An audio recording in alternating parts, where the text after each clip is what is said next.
नमस्कार विद्यार्थी मित्रों, कक्षा 11 में फलन का अध्याय चल रहा है। उसमें आज हम देखेंगे फलन के प्रकार देखेंगे। फलन के 3 प्रकार हैं। एक फलन, अनेक एक फलन और अचल फलन। 3 प्रकार हमें याद रखने हैं। पहले एक फलन का उदाहरण देखेंगे, चित्र में देखेंगे पहले तो समझ में आ जाएगा। यह समुच्चय ए जो है उसका एक सदस्य समुच्चय बी के भी एक सदस्य से जुड़ा हुआ है। यह भी एक सदस्य समुच्चय बी के भी एक ही सदस्य से जुड़ा है।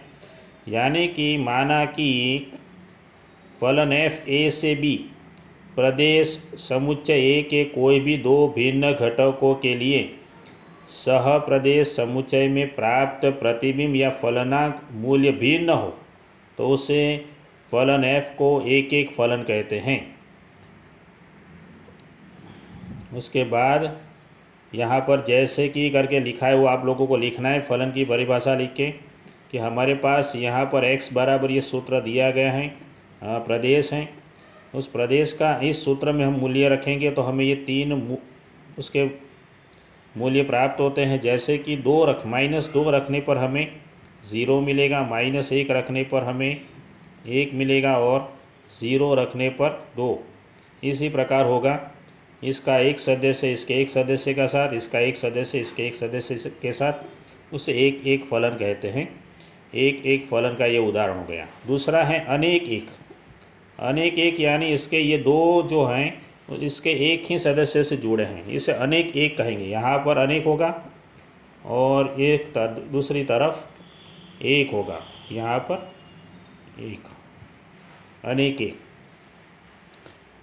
तो माना कि एफ ए से बी प्रदेश समुच्चय ए के किसी भी 2 भिन्न घटकों के लिए सह प्रदेश समुच्चय में मिलते प्रतिबिंब का मूल्य समान हो, इन दोनों के लिए एक ही मूल्य होगा तो उसे अनेक एक फलन कहते हैं। ये उसका उदाहरण हो गया।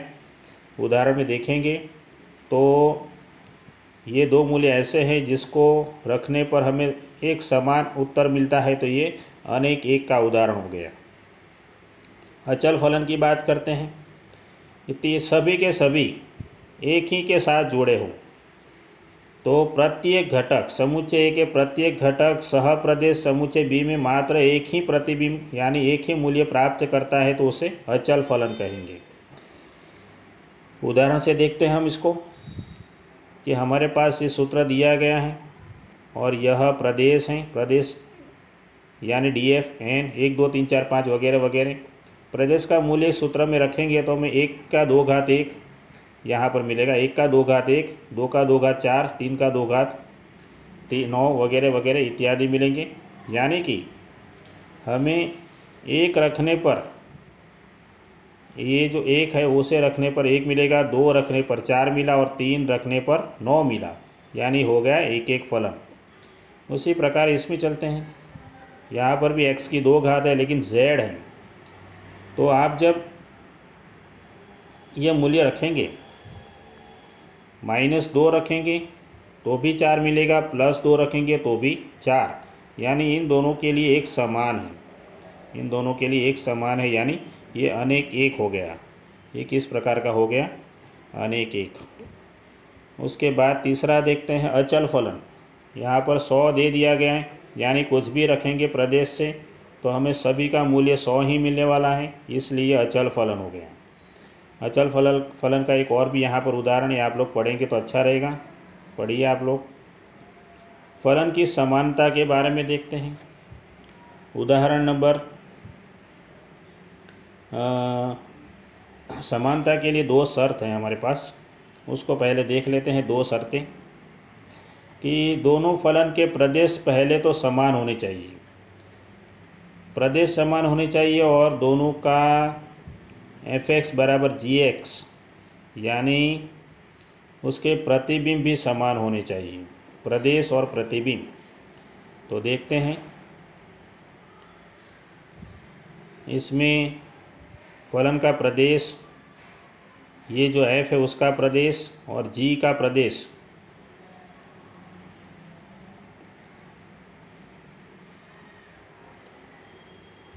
g का प्रदेश, ये दोनों के प्रदेश अलग अलग हैं, एन और जेड, ये दोनों के प्रदेश अलग अलग हैं, यानी ये समान फलन नहीं है। इसमें चलते हैं दूसरे में।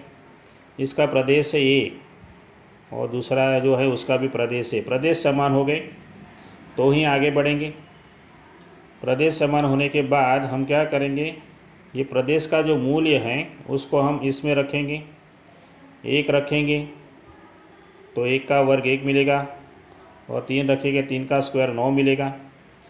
अब बी का जो प्रदेश है, ये दूसरा जो है उसका प्रदेश, ये जो है उसका मूल्य हम इसमें रखते हैं, इसके अंदर 1 रखेंगे, यहाँ पर 1 रखेंगे तो 1 मिला, 3 रखेंगे तो 9 मिला, यानी दोनों में 1 और 9, 1 और 9 दोनों के लिए हमारे पास मूल्य समान हो गए, यानी समान फलन है। एक और समान फलन का उदाहरण देखते हैं। इसमें दोनों में ध्यान से देखेंगे तो प्रदेश तो समान है, तो आगे चेक करेंगे और प्रदेश ए का मूल्य दे दिया गया है तो 0 लेंगे, इसके अंदर 0 रखेंगे तो क्या मिला 1, और इसमें 0 रखेंगे तो 1 मिला। लेकिन दूसरे में जब 1 रखते हैं तो -3 और इसमें 1 रखते हैं तो 7, यानी फलन समान नहीं है। उसके बाद है वास्तविक फलन, उसका तो कुछ खास काम नहीं है। वास्तविक फलन की परिभाषा तो देख लेते हैं कि जिस फलन का प्रदेश समुच्चय और सहप्रदेश समुच्चय यह वास्तविक संख्या समुच्चय R का कोई भी उप समुच्चय हो तो उस फलन को वास्तविक फलन कहते हैं। उदाहरण नंबर 10 देखते हैं दोस्तों। यहाँ से बहुत ही आसान सवाल है, उदाहरण नंबर 10 से, और ये आने ही चाहिए। हमें -2, -1 और 0 तीन मूल्य देने हैं, -2, -1 और 0। जहाँ पर भी हमें x दिख रहा है, जहाँ पर भी x दिखेगा, यहाँ पर और यहाँ पर, वहाँ पर -2 रख देते हैं। -2 की 3 घात यानी -8, -2 की 2 घात +4, ये माइनस प्लस 2 गुणा 2 4, फिर इसका आगे प्लस माइनस तो आप लोग आसानी से कर सकते हैं।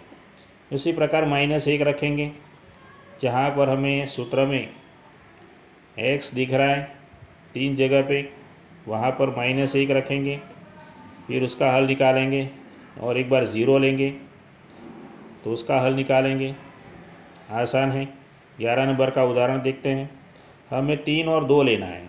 हमारे इस सवाल के अंदर जहाँ पर भी x दिख रहा है, ऊपर भी 2 जगह पे दिख रहा है, वहाँ पे 3 लेना है, यहाँ पर, यहाँ पर, यहाँ पर और यहाँ पर। 3 की 3 घात 27, 3 की 3 घात 27, 3 की 2 घात 9 और 2 की 3 घात 8, फिर इसका प्लस माइनस करने से 37 मिलेगा। उसी प्रकार 2 रखेंगे तो 9 मिलेगा।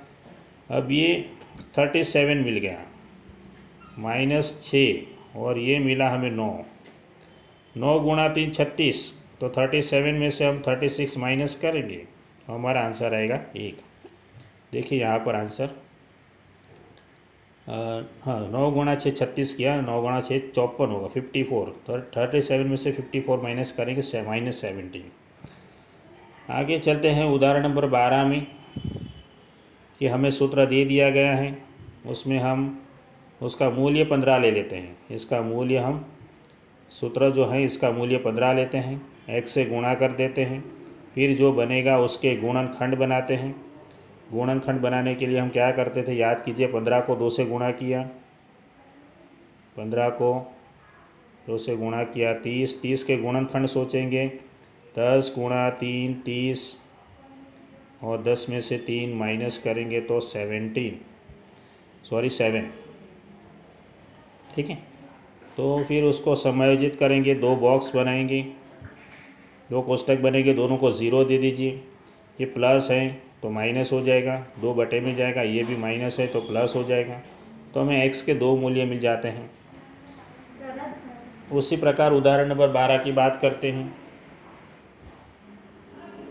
आखिरी उदाहरण लेते हैं। हमें सूत्र दे दिया गया है, इसमें x के बदले 2x लेना है, दूसरी बार fx तो तैयार दिया हुआ है, तो हम लोग x के बदले 2x ले लेते हैं, तो हल मिलेगा ये 4x² - 8x + 8। फिर दोनों को ऐसे समान कर देना है। यहाँ पर देखिए, दोनों को जो दिख रहे हैं, दोनों को यहाँ पे समान कर दिया है, बीच में यहाँ पे समान का निशान है। फिर इसको हल करेंगे तो ये 2x² उस तरफ जाएगा तो -4 में से 2 घटाएंगे तो 2x²। ये 8x उस तरफ जाएगा तो प्लस हो जाएगा तो इसके साथ कटेगा, और 16 उस तरफ जाएंगे तो माइनस हो जाएगा, 8 में से 16 माइनस करेंगे तो -8। इसमें से फिर 2 कॉमन निकालेंगे तो x² -4 बचेगा।